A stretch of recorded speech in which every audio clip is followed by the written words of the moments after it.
Mesdames, Messieurs, bonsoir. Très heureux de vous retrouver ici en direct de la Grande Halle de Cournot dans le cadre du Sommet de l'élevage. Et j'ai le plaisir d'accueillir Jacques Chazalet. Bonjour Jacques. Bonjour. Président du Sommet. Bon, c'était une bonne édition. Oui, malgré tout, c'est une bonne édition. On a eu déjà une météo favorable. On a eu pas mal de visiteurs. On ne sait pas tout à fait le nombre exact, mais bon, particulièrement jeudi. Donc oui, c'est une très bonne édition. Puis dans les allées, moi je vois des éleveurs plutôt heureux. Ben, c'est-à-dire que le marque du sommet, c'est aussi la convivialité. Donc c'est un lieu de rendez-vous économique, c'est un lieu de rendez-vous bien sûr convivial, ludique, des fois un peu... bon, ben, ça c'est...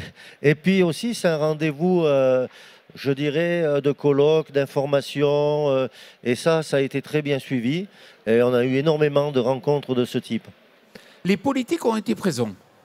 Certains, effectivement, le gouvernement est en quarantaine, mais on a eu un certain nombre de délégations, oui, effectivement. On a eu pas mal de délégations européennes, notamment autour des thèmes de l'avenir de l'agriculture et du pastoralisme, parce que c'est vrai qu'il y a des inquiétudes concernant ce système herbager durable du Massif central, particulièrement, mais qui n'est pas spécifique au Massif central. Alors effectivement, il y a beaucoup de discussions autour de ça, mais bon, il y a quand même beaucoup aussi d'espoir. Et on l'a vu en parlant de pastoralisme, il y a une super exposition à l'entrée justement du salon qui montre toutes les dimensions du pastoralisme dans toutes les régions. On n'est pas resté local ou régional là. Toutes les régions et tous les pays du monde. Et ça sera aussi le thème de l'année prochaine, puisque c'est l'année mondiale du pastoralisme, initiée par l'ONU à l'initiative de la Mongolie. Et donc, effectivement, avoir une exposition et des échanges sur les différentes formes de pastoralisme. Beaucoup de visiteurs internationaux. Alors aussi, effectivement, il y a eu beaucoup moins de, je dirais, de désaffection, plutôt même une augmentation du nombre de visiteurs internationaux. Alors c'est vrai que le fait que le Maroc soit le pays à l'honneur, c'est un grand pays agricole, francophone, proche quand même de la France, où il y a déjà énormément d'échanges. Donc ça a permis aussi de drainer beaucoup de monde à ce niveau-là. Mais on a de plus en plus de diversité au niveau des pays qui sont représentés.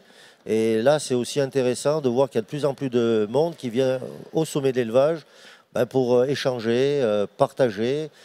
Et donc c'est bien pour la notoriété de notre salon. Alors Jacques, moi j'ai vu dans les allées donc, des visiteurs qui étaient heureux. J'ai vu aussi des exposants qui étaient intéressés notamment par la mise en avant de l'innovation. On sent que l'innovation, ça reste un point clé du salon. Oui, et puis particulièrement avec notre, je dirais, logo, les sommets d'or.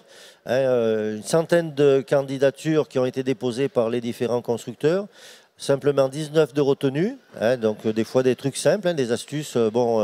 Et c'est vrai que ça permet de mettre en avant l'innovation, la recherche de l'efficacité, et ça permet aussi, ça clairement, d'améliorer la productivité des exploitations. Et c'est assez recherché. Et concernant les exposants, c'est vrai que le matériel reste un point phare du sommet de l'élevage. On reste encore un grand rassemblement au niveau du machinisme agricole et je pense que ça sera encore le cas cette année. J'ai suivi les délégations politiques. Dans les allées, j'ai vu que aujourd'hui le sommet était vraiment devenu un lieu pour échanger entre la profession et les politiques, d'autant plus qu'il y a des sujets d'importance. On a beaucoup parlé du Mercosur. Entre autres, alors bien sûr que ça a été le débat du moment, il y a effectivement aussi la durabilité qu'on a évoquée avec le pastoralisme. Alors c'est sûr que sur le Mercosur, ce qui était assez intéressant, c'est que pour une fois, il y a le consensus très large. Alors c'est bien que ça soit fait au sommet d'élevage sur la position des différents partis politiques français et syndicaux concernant le Mercosur. Mais c'est logique parce que c'est quelque chose de tout simple, c'est pas le Mercosur qui est en cause. Le problème, ce qui est en cause, c'est ne pas faire manger aux Français l'agriculture et l'alimentation qu'on ne veut pas produire en France. C'est tout simple. Alors si on leur donne aux Français parce qu'effectivement c'est pas cher, il faut au moins avoir l'honnêteté de leur dire. Et c'est l'information, et pas bidouiller les affaires avec ça. C'est très simple.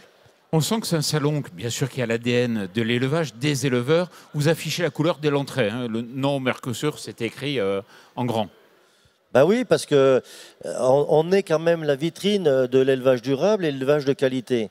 Et donc, on comprend bien qu'on a besoin de faire des échanges, mais il faut les faire de manière équitable. On ne peut pas comparer l'élevage du Massif central avec les élevages intensifs d'Amérique du Sud, qui sont faits dans des conditions totalement différentes, tant au point de vue bien-être animal que sécurité sanitaire et aussi produits vétérinaires utilisés, et faire comme si de rien n'était. C'est une concurrence déloyale et c'est surtout quelque chose, c'est une aberration par rapport à l'information du consommateur. Jacques, au travers de toutes les émissions que j'ai eu l'occasion d'animer ici sur ce plateau, moi j'ai appris plein de choses, notamment qu'un installé sur deux en France venait de cette région. C'est-à-dire c'est une région qui s'est installée. Oui, parce que en matière d'élevage, de plus en plus, alors déjà on a des petites structures, hein, on peut pas. Quand vous êtes en zone de plaine, vous pouvez agrandir plus facilement. Là, la topographie, l'agronomie des sols fait que bon, on a des petites structures. Il y a aussi une recherche au niveau des éleveurs, et notamment des nouveaux installés, et notamment le fait qu'il y a de plus en plus de femmes chefs d'exploitation. Donc ils ne raisonnent pas tout à fait de la même façon. Donc il y a de plus en plus de recherche, de plus-value dans la diversification, alors soit par la vente directe, mais des fois par des méthodes tout à fait originales qui permettent d'amener de la plus-value sur les exploitations sans forcément augmenter considérablement les volumes de production.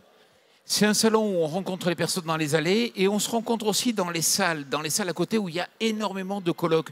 Ça devient aujourd'hui essentiel de pouvoir diffuser rapidement la connaissance des instituts, par exemple.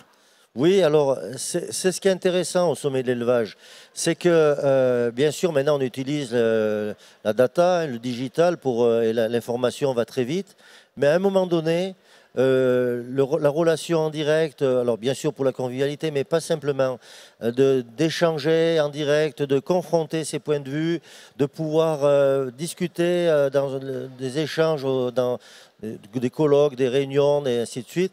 On voit que c'est quelque chose qui est de nouveau très recherché et qui est très productif. Et donc c'est vrai que c'est quelque chose qu'on organise au sommet de l'élevage. Ce plateau, on a l'illustration, vous avez accéléré aussi sur le digital, la capacité à pouvoir être présent entre les éditions. Oui, c'est donc avec le comptoir des éleveurs, avec diverses formules que l'on développe.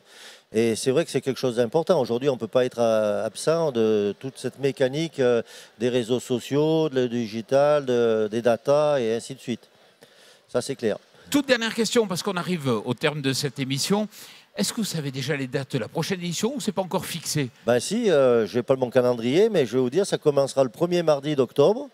Et mardi, mercredi, jeudi, vendredi, la première semaine, pas forcément la première semaine d'octobre comme cette année, mais le premier mardi d'octobre, c'est sûr. C'est calé. Bon, mais rendez-vous pris, merci beaucoup et puis félicitations pour cette belle édition. Moi, j'ai pris du plaisir à être ici. Merci à vous. Merci. Et puis surtout, merci à vous.